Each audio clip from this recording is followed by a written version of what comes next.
Have you ever met someone who just irritates you? Not because they're mean or cruel, but because they seem to exist purely to challenge you at every turn. For me, that person was Claire.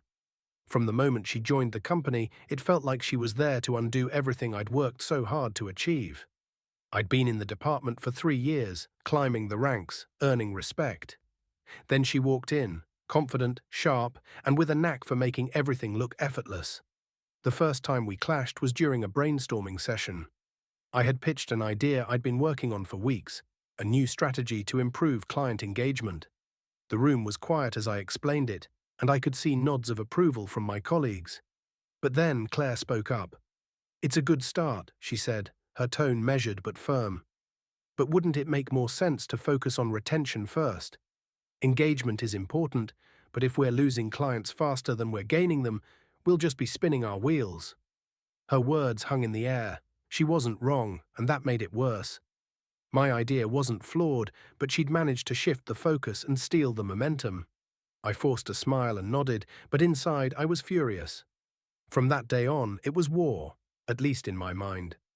Every meeting, every project, every little interaction felt like a battle. I'd make a suggestion, and she'd counter it with a better one. I'd present a report, and she'd find a way to improve it. It wasn't just her intelligence that got to me. It was her confidence. She never hesitated, never second-guessed herself. I started noticing her in ways I didn't want to.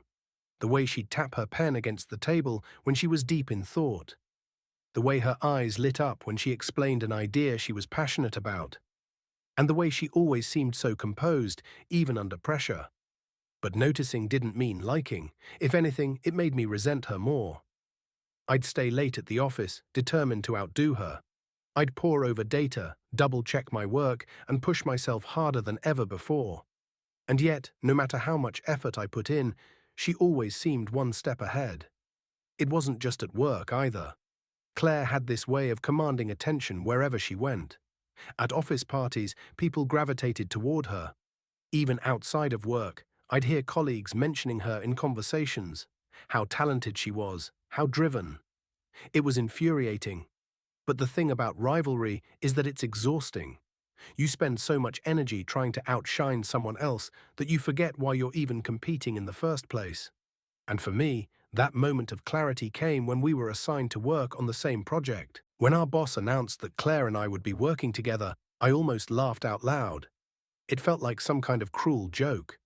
How was I supposed to collaborate with someone who seemed to live to contradict me? The project was a major one, a full overhaul of our company's client management system. It was high stakes, with a tight deadline and a lot of moving parts. We were both given co-lead roles, which meant we'd be working side by side for weeks. The first few days were tense, to say the least. We'd sit across from each other in the conference room, laptops open, barely speaking except to argue over details.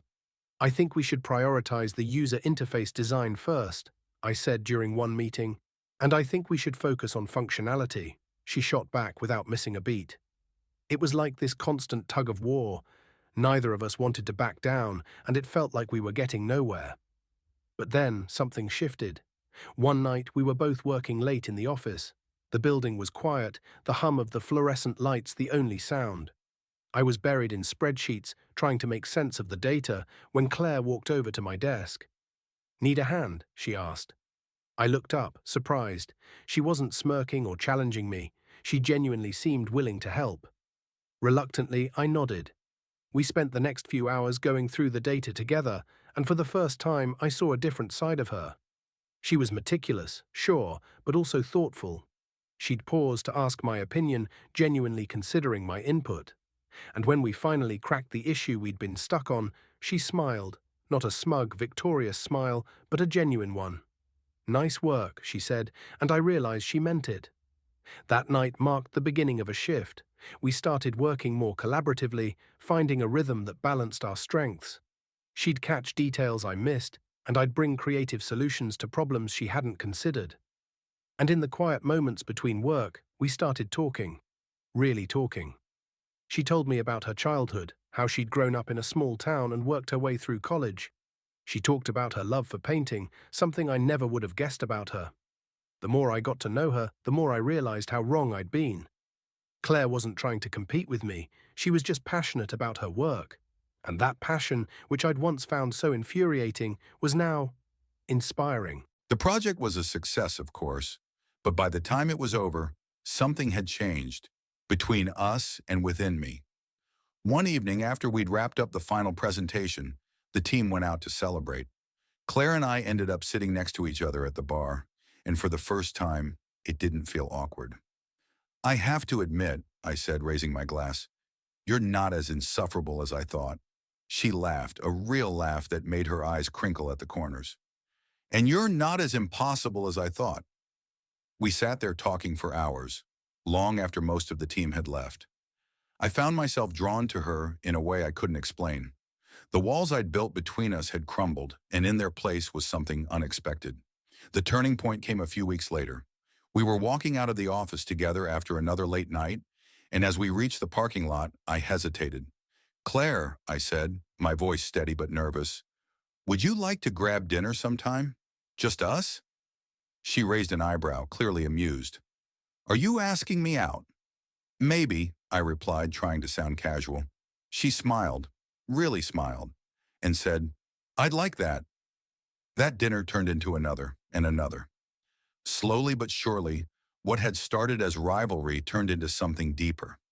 Looking back now, I realize that all those arguments, all those late nights and heated debates, were just the beginning of our story. Sometimes love doesn't start with fireworks or fairy tales. Sometimes it starts with frustration, competition, and the realization that the person you thought you couldn't stand is the person you can't imagine your life without.